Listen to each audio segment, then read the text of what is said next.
بسم اللہ الرحمن الرحیم۔ السلام علیکم۔ اللہ کے رسول صلی اللہ علیہ وآلہ وسلم نے فرمایا، اللہ کی رضا کی خاطر صدقہ کرنے والا اگر عمر بھر اس کام کو جاری رکھے تو فوت ہونے پر اللہ اسے جنت دے گا۔ حضور صلی اللہ علیہ وآلہ وسلم نے ارشاد فرمایا، جس شخص نے اپنی زندگی کا آخری کلمہ اخلاص کے ساتھ لا الہ الا اللہ کہا یعنی کلمہ پڑھا، وہ جنت میں داخل ہو گیا۔ نبی رحمت صلی اللہ علیہ وآلہ وسلم نے فرمایا، اپنے مال کا دفاع کرتے ہوئے مارا جانے والا شہید ہے۔ نبی اکرم صلی اللہ علیہ وآلہ وسلم کا فرمان ہے، اللہ کی راہ میں ایک دن کا نفلی روزہ رکھنے والا اگر اپنے اس عمل پر وفات پا جائے تو جنت میں داخل ہوگا۔ آپ صلی اللہ علیہ وآلہ وسلم نے ارشاد فرمایا، تب تک یعنی ٹی بی کی بیماری سے مرنے والا شہید ہے۔ آپ صلی اللہ علیہ وآلہ وسلم کا ارشاد ہے کہ کسی طرح بھی اللہ کی راہ میں فوت ہونے والا شہید ہے۔ آپ صلی اللہ علیہ وآلہ وسلم کا ارشاد ہے، حمزہ بن عبد المطلب آپ کے چچا شہداء کے سردار ہیں، اور وہ آدمی جس نے ظالم امام یعنی حاکم کو نیکی کی تلقین کی اور برائی سے روکا تو حاکم نے اسے قتل کر دیا تو وہ آدمی شہید ہے۔ آپ صلی اللہ علیہ وآلہ وسلم نے فرمایا، اپنے اہل و عیال کی عزت کا دفاع کرتے ہوئے اگر کوئی قتل ہو جائے تو وہ شہید ہے۔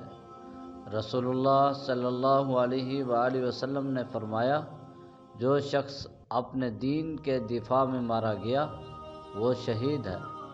آپ صلی اللہ علیہ وآلہ وسلم کا فرمان ہے، جو آدمی اپنے خون کا دفاع کرتے کرتے قتل ہو گیا تو وہ شہید ہے۔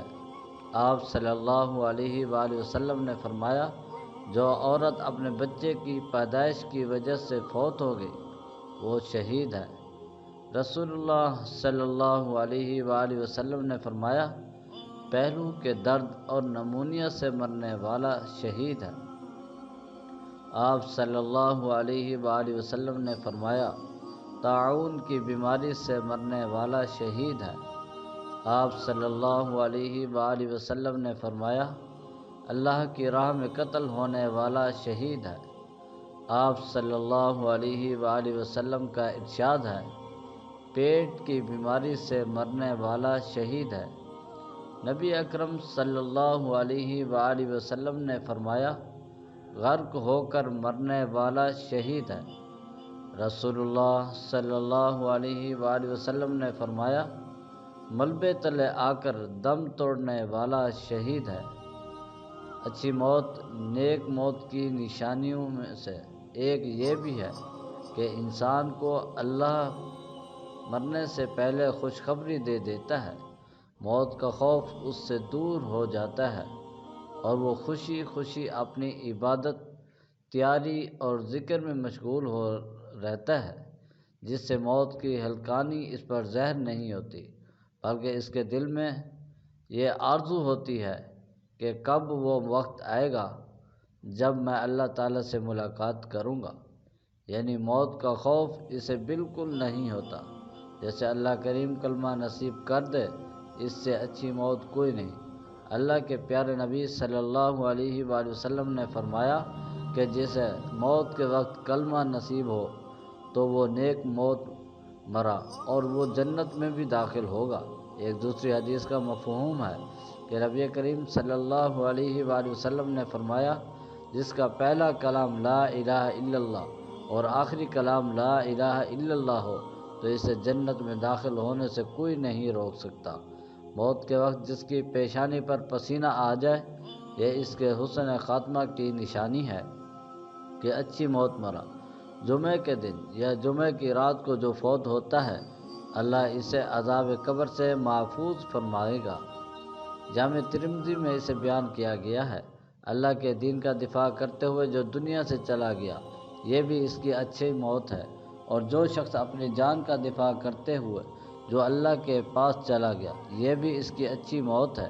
رسول اللہ صلی اللہ علیہ وآلہ وسلم نے فرمایا، جو میدان جہاد میں اپنی جان دے دے یہ بھی اچھی موت کی نشانی ہے۔